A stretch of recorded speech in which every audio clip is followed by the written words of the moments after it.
আলাইকুম সবাইকে। আমরা একটা প্রতিষ্ঠানের কথা এখন চিন্তা করব, অর্থাৎ ভিডিও শুরুতেই আমরা একটা প্রতিষ্ঠানের কথা চিন্তা করি যেখানে কয়েকটা পদ খালি হয়েছে। এখন এই পদ পূরণ করার জন্য ওই পদে যে কর্মী নিয়োগ করা হবে ওই ব্যাপারে পত্রিকার প্রতিষ্ঠানটি বিজ্ঞপ্তি প্রদান করলো। এখন ওই পদের মধ্যে যারা চাকরি করবে, মানে ওই পদে যে চাকরি করবে আর কি, যারা চাকরি করবে তারা কি কি বেনিফিটস পাবে এবং সেই সাথে যারা অ্যাপ্লাই করবে তাদের কি কি যোগ্যতা থাকবে ওই সবকিছু বিজ্ঞপ্তিতে লেখা থাকলো। এখন এটা জানার পরে চাকরির প্রার্থীরা আবেদন করলো।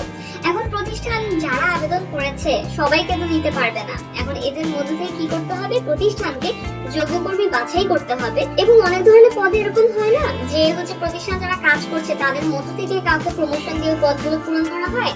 তো ওই সকল ক্ষেত্রেও কিন্তু প্রতিষ্ঠানে কি করতে হয়, যোগ্যতা সম্পন্ন ব্যক্তি কিন্তু নির্দিষ্ট করা দরকার পড়ে। তো এই ভিডিওতে আমরা কর্মী সংস্থান প্রক্রিয়ার এমন একটা পদক্ষেপ সম্পর্কে জানবো যেটা এই যে যোগ্যতা সম্পন্ন ব্যক্তি নির্দিষ্ট করার প্রক্রিয়া, বা এই যে যারা অ্যাপ্লাই করছে কোন একটা পদের জন্য ওই পদে যারা অ্যাপ্লাই করছে তাদের মধ্য থেকে যোগ্য ব্যক্তিদেরকে বাছাই করা, এই কাজের সাথে সম্পর্কযুক্ত। এবং সেই কাজটি কর্মী নির্বাচন। তাহলে আমরা যদি স্পেসিফিক্যালি বলি যে কি কি আমরা এখানে জানবো আর কি, মানে আমি কি কি আলোচনা করব, তাহলে কর্মী নির্বাচন কাকে বলে সেই সম্পর্কে তোমাদেরকে একটা ধারণা দিব।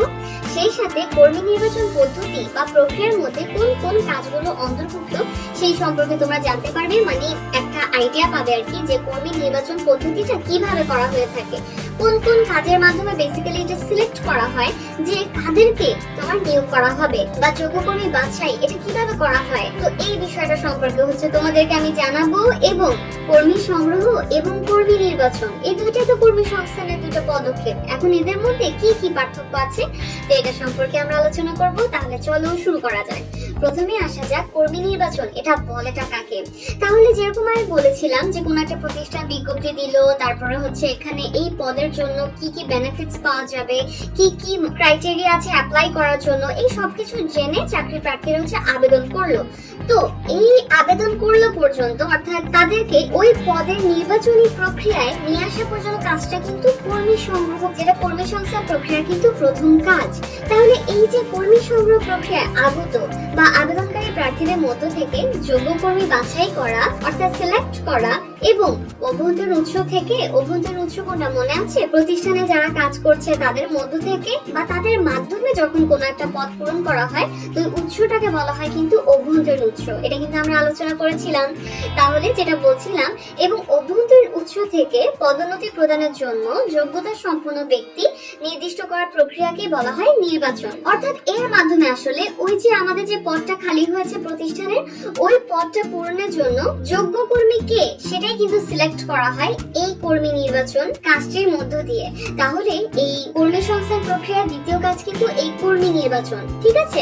অর্থাৎ এখান থেকে কিন্তু আমরা বুঝতেই পারছি যে কর্মী সংগ্রহ প্রক্রিয়ায় যারা চাকরি প্রার্থী বা যারা নিয়োগ প্রত্যাশী, যারা ইন্টারেস্টেড ওই পদটায় কাজ করার জন্য, তো তাদের মধ্য থেকে কিন্তু প্রয়োজনীয় সংখ্যক যোগ্য ব্যক্তিদেরকে রেখে এই কর্মী নির্বাচন প্রক্রিয়ার মাধ্যমে আর কি যোগ্য কর্মী বাছাই করে বাকি যারা আছে তাদেরকে কিন্তু বিদায় করে দেওয়া হয়। এবং অভ্যন্তরীণ উৎস থেকে কর্মী নিয়োগ করা হবে এই ধরনের ডিসিশন যখন করা হয়ে থাকে, তো সেই ক্ষেত্রে কিন্তু কর্মী নির্বাচনে দেখা যায় কি পদোন্নতি লাভের জন্য যারা যারা যোগ্যতা সম্পন্ন ব্যক্তিগণ রয়েছে তাদের একটা লিস্ট প্রস্তুত করা হয়, এবং ওই লিস্টের মধ্যে যারা আছে তাদের মধ্য থেকেই প্রয়োজনীয় সংখ্যক অনেক বেশি অধিকতর যোগ্যতা সম্পন্ন ব্যক্তি আর কি তাদেরকেই কিন্তু এই নির্বাচনের মাধ্যমে পদোন্নতি প্রদান করা হয়। অর্থাৎ একটা লিস্ট করা হয় এবং ওই লিস্টের মধ্যে থেকে যারা অধিকতর যোগ্যতা সম্পন্ন, অর্থাৎ সবচেয়ে বেশি যোগ্য যারা হয়ে থাকে আর কি পদ পূরণের জন্য, তো তাদেরকেও কিন্তু এই কর্মী নির্বাচন প্রক্রিয়ার মাধ্যমে প্রমোশন দেওয়া হয়ে থাকে। আবার কোন একটা প্রতিষ্ঠানে কিন্তু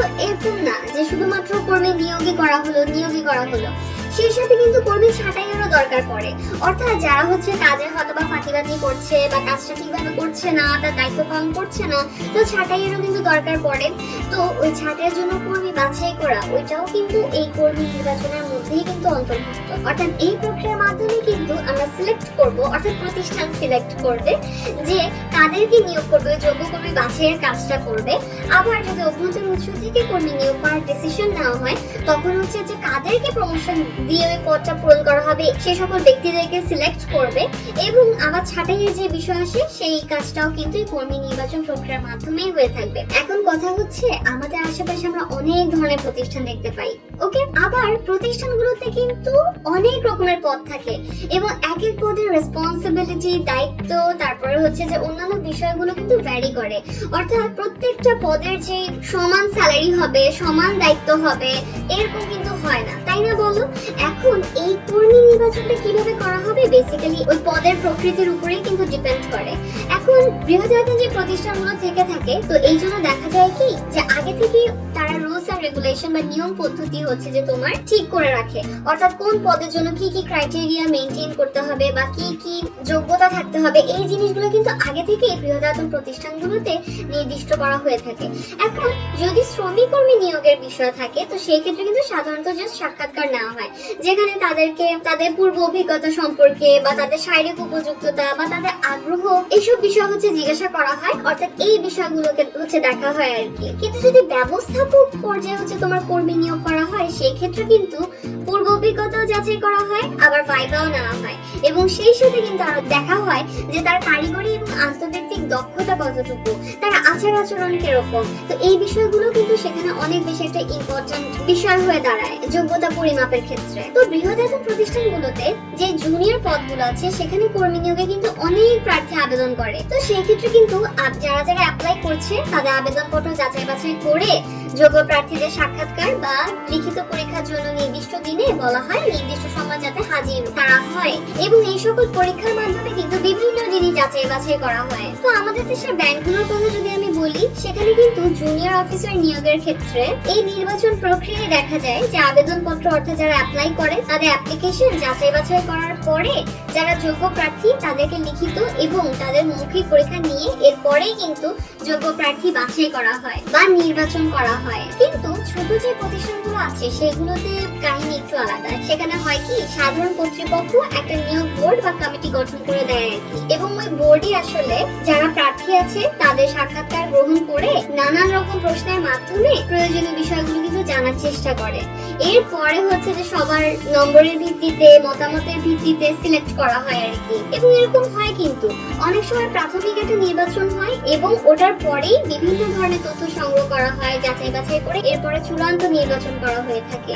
এরপরে ওই চূড়ান্ত নির্বাচনের পর তাদেরকে হচ্ছে যে তোমার নিয়োগপত্র ইস্যু করে, এবং নির্দিষ্ট দিনের মধ্যেই যেন নির্দিষ্ট অফিস কর্মকর্তার নিকট কাজে যোগদান করে যিনি নির্বাচিত হয়েছেন তিনি। তো সেই জন্য কিন্তু তাকে বলা হয়ে থাকে। তো আশা করি কর্মী নির্বাচন কাকে বলে, কি কি কাজ এটার মধ্যে পড়ে, বা এক এক ধরনের প্রতিষ্ঠানে যে কর্মী নির্বাচন প্রক্রিয়া এক এক রকম, এবং এক এক পদের জন্য যে তোমার এই কর্মী নির্বাচন প্রক্রিয়াটা এক এক রকম হয়ে থাকে, এই সম্পর্কে তোমাদেরকে আশা করি আমি একটা ধারণা দিতে পেরেছি। অর্থাৎ আমি ব্যাংক সমূহে যেভাবে দেখবো, সেইভাবে কিন্তু তোমার ছোট প্রতিষ্ঠানগুলোতে কর্মী বাছাই করা হয় না, দুটার ক্রাইটেরিয়া আলাদা। তো এখন আমরা আরেকটু স্পেসিফিক্যালি, আরেকটু গোছালো ভাবে হচ্ছে যে জানবো যে কর্মী নির্বাচন পদ্ধতির মধ্যে বেসিক্যালি কি কি কাজ করা হয়ে থাকে আর কি। তো কোন একটা প্রতিষ্ঠানে আমরা কিন্তু ইতিমধ্যেই বলে ফেলেছি যে বিভিন্ন স্তরের জন্য, বিভিন্ন পদের জন্য কিন্তু কর্মী নির্বাচন পদ্ধতি এক এক রকম হয়ে থাকে, এবং প্রতিষ্ঠান ওয়াইজও কিন্তু এটা ভ্যারি করে থাকে। এক এক প্রতিষ্ঠানে এক এক ভাবে কর্মী বাছাই করা হয়, এক এক পদের জন্য এক এক ভাবে কর্মী বাছাই করা হয়। তো এখন সাধারণভাবে আমরা কর্মী নির্বাচন বলতে বোঝাই কি, প্রতিষ্ঠানের বাইরের উৎস থেকে কর্মী সংগ্রহ করা। তো কর্মী সংগ্রহ প্রক্রিয়ায় এই যে বিজ্ঞপ্তি দেখে যারা হচ্ছে আবেদন করে, তাদের মধ্য থেকে তাদেরকে সামনে রেখেই কিন্তু নির্বাচন পদ্ধতিটা বা নির্বাচন যে প্রক্রিয়া যদি আমি বলি, তাহলে সেটা কিন্তু শুরু হয়। এবং এই যে শুরু হয়, এরপরে বিভিন্ন ধরনের তোমার কাজের মাধ্যমে কিন্তু যোগ্য কর্মীকে সিলেক্ট করা হয়, যেটাই কর্মী নির্বাচনের মূল উদ্দেশ্য বলা যায় আসলে। তাহলে প্রথমে আসা হচ্ছে আবেদনপত্র গ্রহণ ও বাছাই। এটা কি, বিজ্ঞপ্তি দিল কোন একটা প্রতিষ্ঠান, এবং ওই বিজ্ঞপ্তিতে সাড়া দিয়ে আবেদনকারীরা হচ্ছে লিখিত আবেদন করলো, এবং এই আবেদন পত্রটা যখনই প্রতিষ্ঠান গ্রহণ করলো, এর মাধ্যমেই কিন্তু তোমার কর্মী নির্বাচন পদ্ধতি শুরু হয়ে গেল। কিন্তু এরপরে আবেদনপত্রটা যখন পেলো, তাতে কোনো ভুল ত্রুটি আছে কিনা সেটা পরীক্ষা করে যেগুলো একদম উপযুক্ত আবেদনপত্র, সেগুলো হচ্ছে বাছাই করা হয়ে থাকে। এবং যদি এরকম হয় যে অ্যাপ্লিকেন্টসের সংখ্যা অনেক বেশি, অর্থাৎ অনেক মানুষ আবেদন করেছে, তখন কিন্তু যোগ্যতার মানদণ্ড পরিবর্তন এনে এরপরে কাম্য সংখ্যক প্রার্থীকে কিন্তু পরবর্তী যে ধাপ সেখানে নিয়ে আসা হয়। অর্থাৎ ধরো এই ধরনের, এটা যদি একটা এক্সাম্পলের মাধ্যমে বলি, যে প্রথমে প্রতিষ্ঠানে হচ্ছে যে এই অনুযায়ী আবেদনপত্র সিলেক্ট করা হলো বা যাচাই বাছাই করে উপযুক্ত আবেদনপত্র হিসেবে গ্রহণ করা হলো, যে যাদের এক্সট্রা কারিকুলাম অ্যাক্টিভিটিস ভালো তাদেরকে হচ্ছে যে তোমার তাদের অ্যাপ্লিকেশনটা গ্রহণ করা হলো। এখন দেখা গেল কি যে এই বেসিসে যখন আবেদনপত্র গ্রহণ করা হলো তখন অনেক বেশি প্রার্থী হয়ে গিয়েছে। তো তখন কোম্পানি ঠিক করলো যে আচ্ছা ঠিক আছে, যাদের সিজিপিএ বেশি তাদেরকে আমরা এখন সিলেক্ট করব, তাদের আবেদনপত্রটা হচ্ছে আমরা গ্রহণ করব এবং তাদেরকে আমরা নেক্সট স্টেপে নিয়ে যাব। তো এই যে দেখো, প্রথমে কিন্তু এক ধরনের যোগ্যতার মানদণ্ড ছিল, পরবর্তীতে যখন অনেক বেশি আবেদন প্রার্থী হয়ে গেল তখন কিন্তু যোগ্যতার মানদণ্ডে পরিবর্তন আনলো। তো এই জিনিসটার কথাই আর কি এখানে বলো। তো এইভাবে আবেদনপত্র গ্রহণ এবং বাছাইয়ের কাজটা করা হয়। এরপরে হচ্ছে আবেদনপত্র বাছাই করা ডান, এরপরে তাদেরকে নেক্সট স্টেপে নিয়ে যাওয়া হলো। তো পরবর্তী যে কাজটা সেটা হচ্ছে নিযুক্তি পরীক্ষায় অংশগ্রহণের আমন্ত্রণ পত্র ইস্যু। অর্থাৎ এই যে বাছাই প্রক্রিয়ায় যাদের আবেদনপত্র গ্রহণ করা হয়েছে তাদেরকে হচ্ছে যে তোমার একটা চিঠি ইস্যু করা হয়, যেখানে তাদেরকে আমন্ত্রণ জানানো হয় নিয়োগ পরীক্ষায় তারা যেন অংশগ্রহণ করে এই ব্যাপারে। এবং সেখানে কিন্তু নিয়োগ পরীক্ষা কবে হবে বা সাক্ষাৎকার যদি হয়ে থাকে আর কি, তাহলে ওটা কবে হবে, তার তারিখ, সময়, স্থান, এই জিনিসগুলো কিন্তু জানিয়ে দেওয়া হয়। পরবর্তীতে চলে আসে নিযুক্তি পরীক্ষা গ্রহণের কাজটি। সাধারণভাবে যে জিনিসটা হয় যে যেকোনো বৃহদায়ত প্রতিষ্ঠানগুলো আছে সেখানে কিন্তু লিখিত পরীক্ষা গ্রহণ করা হয় কর্মী নিয়োগের ক্ষেত্রে। তো এই লিখিত পরীক্ষা বা রিটেন এক্সামটা কিন্তু একাধিকবার নেওয়া যায় এবং কর্মী কতটুকু যোগ্য এই পর্যায়ে কিন্তু বেশ কয়েক ধরনের পরীক্ষা তখন নেওয়া হয়ে থাকে। যেমন প্রথমে আসে যাক যোগ্যতা পরীক্ষা। তো এর মাধ্যমে কিন্তু যাচাই করা হয় যে প্রার্থীর শিক্ষাগত যোগ্যতা কেমন, তার জ্ঞান, তার দক্ষতা, তার অভিজ্ঞতা, এই জিনিসগুলো কি আদৌ ওই পদের জন্য উপযুক্ত, যে পদের জন্য সে অ্যাপ্লাই করেছে কিনা, এই জিনিসটা কিন্তু পরীক্ষা করা হয়ে থাকে এই যোগ্যতা পরীক্ষার মাধ্যমে। আর আমরা কিন্তু বলেছি যে প্রতিষ্ঠানে বিভিন্ন ধরনের পদ থেকে থাকে। তো এখন মধ্যম পদের কর্মী নির্বাচনের ক্ষেত্রে কিন্তু এই ধরনের লিখিত পরীক্ষাগুলো গ্রহণ করা হয়ে থাকে, এই জিনিসটা কিন্তু মনে রাখবেন। নেক্সট হচ্ছে বুদ্ধিমত্তা পরীক্ষা। সেটা হচ্ছে এই পরীক্ষার মাধ্যমে হচ্ছে যিনি মানে প্রার্থী আছেন তো তার চিন্তার গভীরতা কতটুকু, সে পরিস্থিতি কিভাবে মোকাবেলা করতে পারে, অর্থাৎ পরিস্থিতি মোকাবেলার ক্ষমতা তার কেমন, তার মানসিক যোগ্যতা কেমন, সে কতটা বুদ্ধিমত্তার সাথে আর কি ডিল করতে পারে সিচুয়েশন, এই জিনিসটা পরীক্ষা করা হয়। তো ঊর্ধ্বতন পদে যদি লোক নিয়োগ করার দরকার পড়ে সেই ক্ষেত্রে কিন্তু এই ধরনের পরীক্ষা অনেক বেশি ইম্পর্টেন্ট। যেমন কোন একটা কেস দিয়ে দিল, তখন তাকে বলা হলো যে এই কেসটা কিভাবে সে সলভ করবে, অথবা বিভিন্ন ভাবে তার বুদ্ধিমত্তা যাচাই করা হলো আর কি। তো এই জিনিসটা হচ্ছে যে তোমার বুদ্ধিমত্তা পরীক্ষা, যেটা ঊর্ধ্বতন পদের লোক নিয়োগের ক্ষেত্রে অনেক বেশি হেল্পফুল কিন্তু আর অনেক বেশি ইম্পর্টেন্ট। নেক্সট হচ্ছে প্রবণতা পরীক্ষা। এটা কি এই ধরনের পরীক্ষা দ্বারা কর্মী কোন কাজের জন্য বেশি আগ্রহী বা কোন কাজের ক্ষেত্রে বেশি যোগ্য, এই জিনিসটা হচ্ছে যে তোমার পরিমাপ করা হয় এই ধরনের পরীক্ষা দ্বারা। এবং সেই সাথে কর্মীর ঝোঁক প্রবণতা কতটুকু, এই জিনিসটা কিন্তু যাচাই করা হয়ে থাকে। এখন কথা হচ্ছে সে কোন কাজে আগ্রহী, এই জিনিসগুলো কিন্তু এই পরীক্ষার মাধ্যমে কিন্তু যাচাই করা হয়। কেননা যদি এই ধরনের সিচুয়েশন হয় যে কাজের প্রতি যদি আগ্রহী না থাকে কর্মীর, তখন কিন্তু তার থেকে ভালো আউটপুটও যেমন আমরা এক্সপেক্ট করতে পারি না, আবার সেই সাথে তার কাছ থেকে কোনো দক্ষতাও আশা করা যায় না। কারণ আমরা কিন্তু আমাদের আশেপাশে এক এক ধরনের মানুষকে এক এক ধরনের কাজে ইনভলভ হতে দেখি। কেউ হয়তো বা গ্রাফিক্স ডিজাইনিং এ অনেক বেশি পারদর্শী, কেউ হয়তো বা কন্টেন্ট রাইটিং এ অনেক বেশি পারদর্শী, কেউ হয়তো বা টিচিং প্রফেশনটা অনেক বেশি পারদর্শী। কেন এই জিনিসটা হয়ে থাকে কিন্তু যে এক একজনের ইন্টারেস্টটা এক এক জায়গায়। তো এই প্রবণতা পরীক্ষার মাধ্যমে দেখা হয় যে কর্মী আসলে কোন ধরনের কাজে আগ্রহী, এই জিনিসটা পরীক্ষা করা হয়ে থাকে। তার ঝোঁক প্রবণতা কতটুকু আর কোন কাজের জন্য সে বেশি যোগ্য, কারণ এটার উপর কিন্তু প্রতিষ্ঠানের কাজটা ঠিকভাবে হবে কিনা এটা অনেক বেশি হচ্ছে যে তোমার ডিপেন্ড করে। তো তারপরে নেক্সট যে পরীক্ষাটা সেটা হচ্ছে ব্যক্তিত্ব পরীক্ষা। এর মাধ্যমে বেসিক্যালি যাচাই করা হয় যে প্রার্থী পছন্দ অপছন্দ কি, তার অভ্যাস, তার রুচি, এই জিনিসগুলোই হচ্ছে যে তোমার পরীক্ষা করা হয়ে থাকে।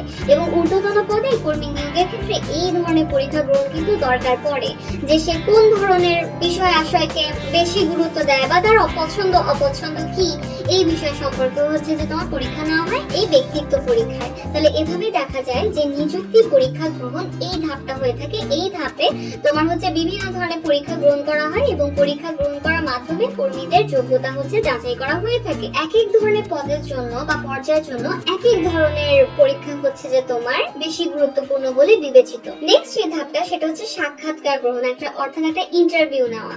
এখন নিয়োগের জন্য লিখিত পরীক্ষা বা রিটেন পরীক্ষা নেওয়ার পরে যারা ওই পরীক্ষাটায় উত্তীর্ণ হয় তাদের কিন্তু ইন্টারভিউ নেওয়া হয় বা সাক্ষাৎকার গ্রহণ করা হয়। আবার এই জিনিসটাও পসিবল যে লিখিত পরীক্ষা যে নিল ওটার রেজাল্ট দেওয়ার আগেই তোমার হচ্ছে যে তোমার সাক্ষাৎকার গ্রহণ করা হলো, এটাও হয়। তো যে ক্ষেত্রে লিখিত পরীক্ষা গ্রহণ করা হয় না সেক্ষেত্রে কিন্তু সরাসরি সাক্ষাৎকারই গ্রহণ করা হয়। যেমন প্রতিষ্ঠানে অনেক পদে কিন্তু দেখা যায় যে শুধুমাত্র সাক্ষাৎকার গ্রহণ করা হচ্ছে, লিখিত পরীক্ষা নেওয়া হচ্ছে না। তো সংক্ষিপ্ত সময়ের জন্য কিন্তু এই যে সাক্ষাৎকার গ্রহণ করা হয় এর মাধ্যমেই কিন্তু কর্মীর জ্ঞান কতটুকু, যোগ্যতা কতটুকু, তার আচার আচরণ কেমন, সে কথা কিভাবে বলে, এই বিভিন্ন বিষয় সম্পর্কে কিন্তু জানা যায়। এরপরে সাক্ষাৎকার গ্রহণ করার ডান। নেক্সট হচ্ছে প্রাথমিক নির্বাচন। তো লিখিত পরীক্ষা এবং সাক্ষাৎকার দুই ধরনের ইভ্যালুয়েশন সিস্টেম আমরা দেখলাম। তো এগুলোর ভিত্তিতে কোনো প্রার্থী যদি যোগ্য বলে বিবেচিত হয় তখন তাকে প্রাথমিকভাবে নির্বাচন করা হয়। এবং এই ক্ষেত্রে কিন্তু লিখিত পরীক্ষা বা সাক্ষাৎকার অথবা এই দুইটাই যে নিল বা দুইটাই যদি নেয় তাহলে ওটার ভিত্তিতে কিন্তু একটা র্যাঙ্ক বা মেধা তালিকা তৈরি করে এবং ওইটার মধ্য থেকেই হচ্ছে একদম যার সবচেয়ে বেশি পয়েন্ট থাকে বা যে সব থেকে এগিয়ে থাকে তাকে সিলেক্ট করার মাধ্যমে কিন্তু নির্বাচন কার্য হচ্ছে সম্পন্ন হয়। আবার এই জিনিসটা পসিবল, অনেক ক্ষেত্রে এটাও দেখা যায় যে প্রার্থীকে না জানানো হয় না যে সে প্রাথমিকভাবে নির্বাচিত হয়েছে আর কি। পরবর্তীতে যে কাজটা করা হয় কর্মী নির্বাচন পদ্ধতি সেটা হচ্ছে ব্যক্তিগত ইতিহাস অনুসন্ধান। তো প্রাথমিকভাবে নির্বাচন করা হলো কোন একটা কর্মীকে বা কয়েকজন কর্মীকে। তো এটার পর কিন্তু চূড়ান্ত নিয়োগদানের পূর্বে কিন্তু দেখা যায় যে অনেক সময় প্রার্থীর অতীত ইতিহাস সম্পর্কে তথ্য সংগ্রহ করা হয়। অর্থাৎ সে যেখানে আগে কাজ করতো সেখানে তার সম্পর্কে যারা কর্মী আছে তাদের কেমন ধারণা, বা সে হচ্ছে যে কাজের প্রতি দায়িত্বশীল কিনা, বা হচ্ছে যে সে রেগুলার কিনা তার কাজের প্রতি, বা সিনসিয়ার কিনা, এই সম্পর্কে বিভিন্ন ধরনের তোমার তথ্য সংগ্রহ করা হয়। তো সাধারণভাবে প্রার্থী যখন অ্যাপ্লাই করে তো তার অ্যাপ্লিকেশনে যে পরিচয় সূত্রের উল্লেখ থাকে বা যে ইনফরমেশন গুলো দেওয়া থাকে আর কি, তো সেগুলো থেকে কিন্তু তথ্য সংগ্রহ করা হয়ে থাকে। তো প্রার্থীর বর্তমান এবং স্থায়ী ঠিকানা, তারপরে হচ্ছে যে প্রার্থীর কর্মস্থল আগেরটা, এছাড়াও তার সাথে সংশ্লিষ্ট যে প্রতিষ্ঠানগুলো আছে আর কি, তো সেগুলো থেকেও কিন্তু তার অতীত ইতিহাস সম্পর্কে জানা যায়। তারপরে ডাক্তারি পরীক্ষা, এটা হচ্ছে কর্মী নির্বাচন পদ্ধতির ক্ষেত্রে চূড়ান্তভাবে নির্বাচনের আগের ধাপটা ডাক্তারি পরীক্ষা। তো এই পর্যায়ে হচ্ছে প্রার্থীকে শারীরিকভাবে সুস্থ সেই জিনিসটা যাতে পরিমাপ করা যায় সেই জন্যই কিন্তু এই ডাক্তারি পরীক্ষাটা করা হয়ে থাকে আর কি। অর্থাৎ এই ধাপে যাচাই করা হয় যে কর্মী কাজের জন্য শারীরিকভাবে সুস্থ কিনা এবং তার কাজ করার সামর্থ্য আছে কিনা। যদি প্রার্থী শারীরিকভাবে সুস্থ না থেকে থাকে বা হচ্ছে শারীরিকভাবে যোগ্যতা তার না থেকে থাকে, অর্থাৎ সে সবসময় অসুস্থ থাকে, তখন কিন্তু এটা তার ওয়ার্ক এফিসিয়েন্সি বা যদি আমি বলি তার কর্মক্ষমতা, এটাকে কিন্তু খুব বাজেভাবেই প্রভাবিত করে যদি সে সারাদিনই অসুস্থ থাকে। তো এই জিনিসগুলো কিন্তু এই ডাক্তারি পরীক্ষার মাধ্যমে যাচাই করা হয়। এবং এমন কিছু কাজ কিন্তু থাকে যেখানে কর্মী ডাক্তারি পরীক্ষাটা কিন্তু ম্যান্ডেটরি, অপরিহার্য হিসেবেই বিবেচিত হয়ে থাকে। আর লাস্ট যে ধাপটা কর্মী নির্বাচন পদ্ধতি, যে এই প্রাথমিকভাবে নির্বাচিত যে সকল কর্মী ছিল তাদের মধ্যে হতে অতীত ইতিহাস এবং সেই সাথে ডাক্তারি পরীক্ষা, এটাতেও যারা উত্তীর্ণ হয়েছে প্রতিষ্ঠান তাদের একটা লিস্ট তৈরি করে এবং ওখান থেকে প্রয়োজনীয় সংখ্যক কর্মীকে চূড়ান্তভাবে নিয়োগ করার সিদ্ধান্ত গ্রহণ করে। এবং এরকমও হতে পারে যে প্রয়োজনে প্রতিষ্ঠান বাকি যে প্রার্থীরা আছে তাদেরকে ওয়েটিং লিস্টে রেখে দেয় এবং এর ফলে কিন্তু যদি পরবর্তীতে প্রয়োজন হয় তখন হচ্ছে যে সেখান থেকে কর্মী সংগ্রহ করতে পারে প্রতিষ্ঠান। তাহলে এভাবেই কর্মী নির্বাচন পদ্ধতির কাজগুলো হয়ে থাকে। আশা করি এই সম্পর্কে তোমাদেরকে একটা আইডিয়া দিয়েছি, কোন কাজের পর কোন কাজ আসে এই জিনিসগুলো সম্পর্কে তোমাদের একটা আইডিয়া হয়েছে আশা করি। এখন আমরা যে জিনিসটা জানবো, যে টপিকটা সম্পর্কে জানবো, সেটা হচ্ছে আমরা কর্মী সংগ্রহ সম্পর্কেও না আমরা হচ্ছে যে বেশ কয়েকটা ভিডিও জুড়ে পড়েছি আর কি। এটা হচ্ছে কর্মী সংস্থান প্রক্রিয়ার একদম ফার্স্ট ধাপ কিন্তু, এবং কর্মী নির্বাচন হচ্ছে যে তোমার কর্মী সংস্থান প্রক্রিয়ার সেকেন্ড ধাপ। এখন বর্তমানে সেকেন্ড ধাপ বা কাজ যাই বলি না কেন, তো এখন এই কর্মী সংগ্রহ এবং এই কর্মী নির্বাচন, এদের মধ্যে আসলে পার্থক্যটা কোথায়, এটাই আমরা এই পর্যায়ে জানবো আর কি। তাহলে কর্মী সংগ্রহের কথা যদি আমি বলি, যে প্রতিষ্ঠানে একটা বিজ্ঞপ্তি দিল এবং ওই বিজ্ঞপ্তি অনুযায়ী যারা হচ্ছে যে চাকরি প্রার্থী তারা হচ্ছে আবেদন করলো, তো এইটুকু মানে আবেদন করার মাধ্যমে তাদেরকে নির্বাচনী প্রক্রিয়ায় এই যে নিয়ে আসা হয়, তো এই কাজ পর্যন্তই হচ্ছে কর্মী সংগ্রহ এই পদক্ষেপের আওতাধীন। অর্থাৎ কর্মী সংগ্রহ হলো নিয়োগের উদ্দেশ্যে কর্মপ্রত্যাশী লোকদেরকে প্রতিষ্ঠান পর্যন্ত আনার প্রয়োজনীয় পদক্ষেপ গ্রহণ। ওই যে মাত্র বললাম বিজ্ঞপ্তি দেখে তারা অ্যাপ্লাই করলো, তো এর মাধ্যমে কি হলো যে তাদেরকে এই কাজগুলোর মাধ্যমেই কিন্তু প্রতিষ্ঠান পর্যন্ত অর্থাৎ নির্বাচনী প্রক্রিয়ায় কিন্তু নিয়ে আসা হলো। তো এইটার জন্য প্রয়োজনীয় যে সকল পদক্ষেপ গ্রহণ করা হয়েছে তাই কর্মী সংগ্রহের আওতাধীন। আর কর্মী নির্বাচন হচ্ছে কর্মী সংগ্রহ প্রক্রিয়ায় যারা চাকরির জন্য এসেছে তাদের মধ্যে থেকে কে সবচেয়ে বেশি যোগ্য বা যোগ্য কর্মী বাছাই করা, এটাই হচ্ছে মানে সিলেক্ট করা, এটাই কিন্তু কর্মী নির্বাচন। এরপর আমরা জানি কাজের ধরন দুইটার কিন্তু দুই ধরনের। কর্মী সংগ্রহ একটা ইতিবাচক কাজ। কিভাবে? এই ক্ষেত্রে কিন্তু নির্বাচনের জন্য যত বেশি সম্ভব নিয়োগ প্রত্যাশী যোগ্য ব্যক্তিদেরকে নিয়োগ প্রক্রিয়ার অধীনে আনার চেষ্টা করা হয়। অর্থাৎ এখানে কিন্তু যত বেশি সম্ভব তত বেশি চাকরি প্রার্থীকে কিন্তু তোমার নিয়োগ প্রক্রিয়ার অধীনে আনার চেষ্টা করা হয়। তো এটা কিন্তু একটা ইতিবাচক কাজ। এখানে কিন্তু যত বেশি পারা যায় চাকরি প্রার্থীকে নিয়ে আসা হয় নিয়োগ প্রক্রিয়ার অধীনে। কিন্তু কর্মী নির্বাচনে দেখো যে নির্বাচন প্রক্রিয়ায় অংশগ্রহণ ইচ্ছুক ব্যক্তিদের মধ্য হতে প্রয়োজনীয় যোগ্যতা সম্পন্ন প্রার্থীদের রেখে বাকিদেরকে কিন্তু বিদায় করে দেওয়া হয়। এখানে কিন্তু কাউকে বিদায় করা হচ্ছে না, উল্টা আরো অ্যাড হচ্ছে মানুষ, এটা কিন্তু পজিটিভ কাজ। কিন্তু এখানে উল্টা দেখো যে এখানে কিন্তু বাদ করে দেওয়া হচ্ছে অর্থাৎ মাইনাস, ফলে এটি একটি নয়ার্থক কাজ। আওতা: বিভিন্ন বিভাগ হতে কর্মী নিয়োগের রিকুইজিশন সংগ্রহ, অর্থাৎ কোন ডিপার্টমেন্টে কতজন কর্মী দরকার এই রিলেটেড একটা ডকুমেন্ট হিউম্যান রিসোর্স ডিপার্টমেন্ট কিন্তু সংগ্রহ করে থাকে। তো বিভিন্ন বিভাগ হতে কর্মী নিয়োগের রিকুইজিশন সংগ্রহ, উৎস নির্ধারণ এবং ওই অনুযায়ী বিজ্ঞপ্তি প্রদান করা কিন্তু এই প্রক্রিয়ার মধ্যে অন্তর্ভুক্ত। কিন্তু কর্মী নির্বাচনের ক্ষেত্রে কিন্তু আওতাটা অন্যরকম। ওটা আবার কি, যে নিয়োগ লাভে যারা প্রত্যাশী অর্থাৎ যারা ওই পদটাতে যেতে চায় বা চাকরিটা পেতে চায় তাদের মধ্যে হতে বিভিন্ন পরীক্ষা নিরীক্ষার মাধ্যমে প্রয়োজনীয় সংখ্যক যোগ্যতা সম্পন্ন ব্যক্তিদেরকে বাছাই করা কিন্তু এর অন্তর্ভুক্ত। অর্থাৎ এখানে হচ্ছে যে কাজটা কতটুকু দেখো, যে ডিপার্টমেন্ট থেকে আমি জানলাম যে কয়জন কর্মী কত সময়ের মধ্যে দরকার পদ পূরণের জন্য, এই রিলেটেড ইনফরমেশন বা কর্মী নিয়োগের রিকুইজিশন সংগ্রহ করলাম, উৎস নির্ধারণ করলাম যে কোথা থেকে কর্মী নিয়োগ করবো এবং ওই অনুযায়ী প্রতিষ্ঠান বিজ্ঞপ্তি প্রদান করলো, এটা হচ্ছে কর্মী সংগ্রহ। বিজ্ঞপ্তি প্রদান করার পরে অ্যাপ্লাই করলো, তো যারা অ্যাপ্লাই করলো তাদের মধ্য থেকে বিভিন্ন পরীক্ষা নিরীক্ষার মাধ্যমে প্রয়োজনীয় সংখ্যক যোগ্যতা সম্পন্ন ব্যক্তিদের বাছাই করা হবে, এইটা হচ্ছে যে তোমার কর্মী নির্বাচনের মধ্যে অন্তর্ভুক্ত। এরপর হচ্ছে প্রক্রিয়ার অবস্থান। কর্মী সংগ্রহ হচ্ছে কর্মী সংস্থান প্রক্রিয়ার একদম প্রথম ধাপ, আর এটা কিন্তু দ্বিতীয় ধাপ। ঠিক আছে, কর্মী নির্বাচন হচ্ছে কর্মী সংস্থান প্রক্রিয়ার দ্বিতীয় ধাপ কিন্তু, বা কর্মী সংগ্রহের পরবর্তী ধাপ বলা যায়। যে কর্মী সংগ্রহের কাজটা আগে করা হয়, এরপরে তো কর্মী নির্বাচনের কাজটা করা হয়, এটাই বলতে চাচ্ছে। আর প্রতিষ্ঠানের দায়: কর্মী সংগ্রহ কাজের ফলে না প্রতিষ্ঠানে কোনো আর্থিক দায় দায়িত্বের সৃষ্টি হয় না। অবশ্যই আমি সিম্পল একটা জিনিস মনে রাখি, আমি বিজ্ঞপ্তি দিলাম প্রতিষ্ঠানের পক্ষ হতে বা প্রতিষ্ঠান বিজ্ঞপ্তি দিল আর হচ্ছে অ্যাপ্লাই করলো, দ্যাটস ইট। এর মধ্যে তো আর্থিক দায় দায়িত্বের কোনো ব্যাপারই আসে না, তাই না বলো? কিন্তু কর্মী নির্বাচনের ফলে কিন্তু ধরো চূড়ান্ত নির্বাচন হয়ে গেল, এরপরে যে নিয়োগ করা হবে এবং সেই সাথে যে সুযোগ সুবিধা প্রদান করা হবে, এইটার প্রশ্নটা কিন্তু এসে থাকে কর্মী নির্বাচনের ক্ষেত্রে। তাহলে এই ক্ষেত্রে দেখা যায় যে প্রতিষ্ঠানের দায় কিন্তু এক এক পদক্ষেপে, অর্থাৎ কর্মী সংগ্রহ একরকম আর কর্মী নির্বাচনে এক এক রকম। তাহলে এভাবেই দেখা যাচ্ছে যে আসলে কর্মী সংগ্রহ আর কর্মী নির্বাচনের কাজ পুরাই ডিফারেন্ট, এদের মধ্যে অনেকগুলো পার্থক্য বিদ্যমান। আশা করি বুঝাতে পেরেছি।